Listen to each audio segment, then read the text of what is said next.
Oke, kita langsung menuju ke Mbak Cindy. Mbak Cindy, waktu itu Rivaldi sempat menyampaikan ya bahwa ia dipaksa untuk mengakui tindakan yang tidak ia lakukan. Ini dasarnya apa dan sudah sempat disampaikan ketika proses persidangan belum? Ya, baik.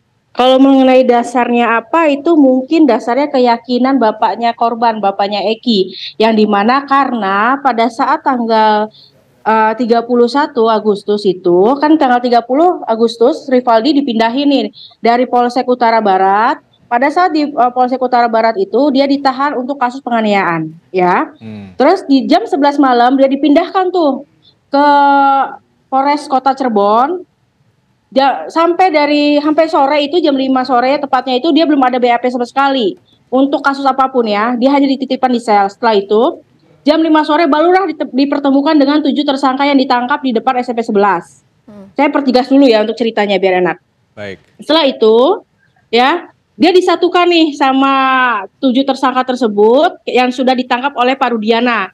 Jam 18.30 pertama kali pembuatan laporan BAP oleh Bapak korban yaitu Bapak Rudiana yang juga menangkap 7 tersangka tersebut. Rivaldi tidak ditangkap oleh Pak Rudiana ya, tidak bareng sama sekali oleh 7 tersangka tersebut. Rivaldi sudah ada di dalam sel. Ya. Sebenarnya kasusnya Rivaldi ada di Polsek Utara Barat, tetapi dalam waktu yang sama, di tanggal yang sama dipindahkan ke Polres Kota. Setelah itu, pada saat itu di BAP lah yang pertama itu Eko di jam 20.20 setelah Bapak Rudiana BAP. Nah, Rudiana itu menyebutkan 4 orang DPO, Andika, Dani, Andi sama Peggy. Tapi tidak pernah menyebutkan namanya Rivaldi. Dan Rivaldi itu sebenarnya tidak ada dalam DPO tersebut gitu kan. Di dalam 7 orang tersebut juga tidak ada sama sekali. Setelah itu disatukan, dibuatlah. Makanya Rivaldi di BAP-nya itu yang paling terakhir. Di tanggal 1 September di jam 2 siang setelah 7 tersangka itu di BAP. Dibuatlah rangkaian bahwa Rivaldi menggantikan peran Andika. Makanya DPO itu munculnya menjadi 3 karena Rivaldi itu menjadi nama Andika. Di dalam BAP semuanya pun selalu menyebutkan Andika, Rivaldi tidak pernah disebutkan. Di dalam persidangan pun kami bertegaskan kepada majelis, jaksa dan segala macam bahwa klien kami itu namanya Rivaldi Aditya Wardana alias Ucil, bukan juga alias Andika. Termasuk akte kelahirannya pun kami tunjukkan ke majelis bahwa namanya ini adalah Rivaldi Aditya Wardana alias Ucil. Itu tidak pernah menyebutkan yang namanya Andika. Itu kami juga udah tunjukkan semua ke majelis dan segala macam, tapi tidak pernah ada yang menggubris sama sekali, termasuk teman pada saat tanggal 27 Agustus pun menyebutkan bahwa Rivaldi itu tidak pernah dikenal namanya Andika tapi Ucil. Baik, Anda juga mau konfirmasi bahwa saat di BAP Mbak Cindy ini Rivaldi berada dalam tekanan? Oh iya, jelas. Pada saat BAP itu, Rivaldi itu ya dia menyatakan ke kami bahwa dia tuh tidak pernah menandatangani BAP. Ya. Jadi pada saat itu dia membuat BAP itu dalam tekanan satu iya. Tetapi yang keduanya lagi dia tidak pernah menandatangani. Adapun tanda tangan di dalam BAP, Rivaldi sendiri juga sudah memperjelaskan di persidangan bahwa dia tidak pernah sama sekali menandatangani BAP. Oke, baik. Kita menuju ke Pak Beni terlebih dahulu ya. Pak Beni, ini kan kalau kita melihat tadi yang disampaikan oleh Mbak Cindy juga bahwa tim kuasa hukum akan mengajukan PK ya atau peninjauan kembali terhadap Rivaldi yang statusnya terpidana. Ini output dari PK ini apakah untuk personal dari Rivaldi sendiri atau kemudian punya potensi bisa mengungkap pelaku sebenarnya atau seperti apa, Pak Beni? Ya. Tentunya langkah yang diambil untuk mengajukan PK ini langkah yang tepat dan bagus, sekali lagi dalam rangka mencari kebenaran untuk terwujudnya keadilan. Dan dari pembuktian itu tentunya nanti akan berderet mengkait dengan terpidana yang lain.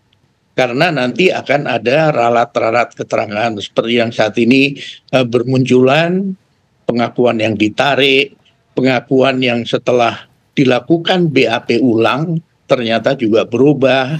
Kita ikuti di media ketika yang bersangkutan di BAP ulang selesai itu dicocokkan dengan BAP ketika 2016 ternyata berbeda. Nah, inilah satu proses untuk bagaimana kita sama-sama nanti mengikuti, mudah-mudahan nanti dengan dikawal oleh tim asistensi, kemudian nanti temuan dari tim audit investigasi, maka nanti akan ada katakanlah nanti langkah-langkah untuk kembali meluruskan hal-hal yang dulu mungkin direkayasa untuk kepentingan tertentu, mungkin juga karena ada konflik kepentingan di mana pelapor dalam hal ini adalah orang tua korban, sehingga melakukan hal-hal yang di luar SOP, kemudian itu juga masuk ke ranah pelanggaran etik. Sehingga itulah yang kemudian menghasilkan penyidikan yang tidak sesuai dengan fakta yang sebenarnya. Baik, Pak Beni, ini jika memang benar semua pengakuan dari Rivaldi dan juga Peggy ini sudah terkonfirmasi bahwa mereka di bawah tekanan dan membuat BAP yang salah, ini apakah ada kemungkinan juga nih kita mengulang lagi pengusutan dari awal sehingga harus mencari lagi siapa pelaku pembunuhan Vina dan Eki, Pak Beni? Ya, yang pertama dengan nanti proses pra-peradilan yang akan segera diajukan. Ini akan menguji dua alat bukti yang ditemukan penyidik itu sudah kuat atau belum, jadi secara formal sudah memenuhi atau belum. Kemudian juga nanti PK berjalan, juga nanti akan ada bukti-bukti yang diajukan, ralat-ralat pengakuan dan sebagainya. Ini diharapkan nanti akan kemudian terwujud pembuktian apa yang sesungguhnya terjadi dan peran siapa saja di dalam kasus ini. Dan tentunya nanti akan terungkap siapa otaknya, kemudian peran masing-masing dalam peristiwa ini, kemudian tentunya nanti siapa saja yang nanti oleh pengadilan dalam hal ini di tingkat MA, tingkat PK nanti dinyatakan tidak bersalah, seperti itu. Oke, kita menuju ke Bung Tony. Bung Tony, kalau memang tim kuasa hukum dari Peggy Setiawan akan mengajukan pra-peradilan, bukti apa yang akan dibawa dalam sidang pra-peradilan nanti? Ya, tentu yang pertama pasti menunjukkan bahwa Peggy Setiawan itu tidak berada di Cirebon, ya. Itu pasti seandainya memang ada kesempatan untuk membuktikan itu, ya. Tetapi yang paling penting adalah kami meminta agar penyidik itu memperlihatkan alat bukti, ya, sehingga bisa menetapkan Peggy Setiawan sebagai tersangka. Karena untuk menetapkan seseorang menjadi tersangka itu minimalnya ada dua alat bukti. Nah, alat bukti ini yang kami ragukan. Nah, makanya kami sampai mengajukan permohonan gelar perkara khusus ke Bareskrim atau Karwasidik Mabes Polri. Itu tujuannya sama, meminta alat bukti. Jadi di Prapit ini kan pikiran kami alamat sidang, di gelar perkara khusus ini pikiran kami tadinya cepat kan.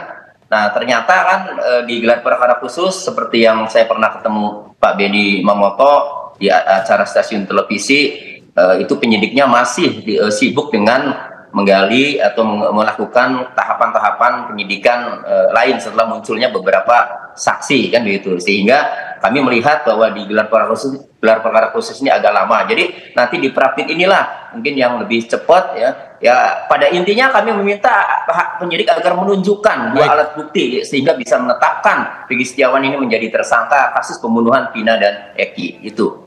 Baik, kita selanjutnya ke Mbak Cindy. Mbak Cindy, ini kata menurut Pak Tony ini ada dua alat bukti untuk pengajuan PK. Ini apakah bukti-bukti yang sudah terkumpul ini cukup kuat untuk nanti bisa mengajukan PK untuk Rivaldi? Saya yakin sih sudah cukup kuat. Novum kita sudah cukup kuat untuk kami ajukan PK. Tinggal tunggu waktu aja untuk Rivaldi mengajukan PK, itu aja. Sudah adakah ada tanggal kapan nanti berencana langsung mengajukan PK? Kami tetap konsisten tidak ingin menyebutkan tanggal, yang pasti nanti kami sudah akan datang langsung ke PN. Udah gitu aja. Oke, tapi soal novum ini atau bukti-bukti baru ini, apakah bukti-bukti yang memang selama ini belum pernah terungkap di persidangan atau yang sudah ada di persidangan, Mbak Cindy? Iya. Ada beberapa yang masih ada di persidangan, ada beberapa yang belum terungkap di persidangan. Baik, terima kasih. Mungkin karena dari nama aja juga kan, Andika dengan Rivaldi aja sudah berbeda, itu mungkin akan kami ajukan juga. Baik, terima kasih Mbak Cindy, Pak Tony, dan Pak Beni Mamoto sudah bergabung bersama kami di Kabar Petang. Kita harapkan juga kasus pembunuhan Vina dan Eki ini bisa cepat diselesaikan oleh pihak kepolisian. Terima kasih.